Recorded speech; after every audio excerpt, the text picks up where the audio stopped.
কংগ্রেস থেকে জিতেই বিধায়কের হাতে পতাকা নিয়ে তৃণমূলে যোগ দিলেন শামশেরগঞ্জের পঞ্চায়েত সমিতির নবনির্বাচিত সদস্য পায়েল দাস। জাতীয় কংগ্রেসের প্রতীকে জয়ী হওয়ার মাত্র দুদিনের মধ্যেই তৃণমূল কংগ্রেসে যোগ দিলেন শামশেরগঞ্জের 14 নম্বর পঞ্চায়েত সমিতির নবনির্বাচিত সদস্য পায়েল দাস। বৃহস্পতিবার দুপুরে শামশেরগঞ্জের বিধায়ক আমিরুল ইসলামের হাতে পতাকা নিয়ে তৃণমূল কংগ্রেসে যোগ দেন তিনি। জাতীয় কংগ্রেসের প্রতীকে জয়ী হওয়ার মাত্র দুদিনের মধ্যেই তৃণমূল কংগ্রেসে যোগ দিলেন শামশেরগঞ্জের 14 নম্বর পঞ্চায়েত সমিতির নবনির্বাচিত সদস্য পায়েল দাস।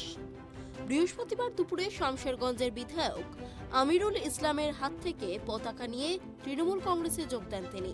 এই সময় উপস্থিত ছিলেন শামশেরগঞ্জ ব্লক তৃণমূল কংগ্রেসের সভাপতি শহীদুল ইসলাম, পায়েল দাসের স্বামী শুভ্রশীল সরকার ওরফে পাপ্পু সহ অন্যান্যরা। উল্লেখ্য, এবারে শামশেরগঞ্জের পঞ্চায়েত সমিতির সভাপতির আসন এসসি মহিলা সংরক্ষিত। ব্লক প্রশাসন সূত্রে খবর, শামশেরগঞ্জ পঞ্চায়েত সমিতির মোট আসন 27টি।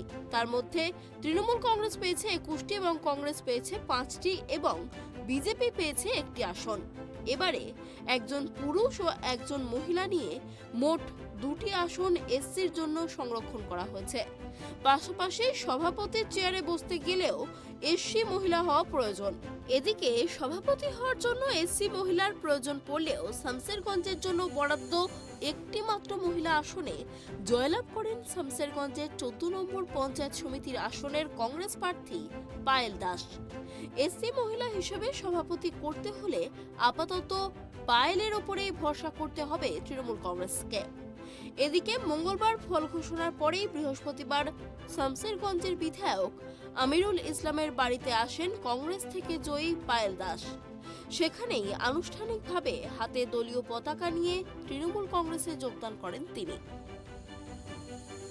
মানুষের পাশে দাঁড়ানোর জন্য আর সুস্থভাবে যেন কাজ করতে পারে তার জন্য মমতা ব্যানার্জি না নিজের ইচ্ছাতে আর এমএলএ সাহেবের বাড়ি।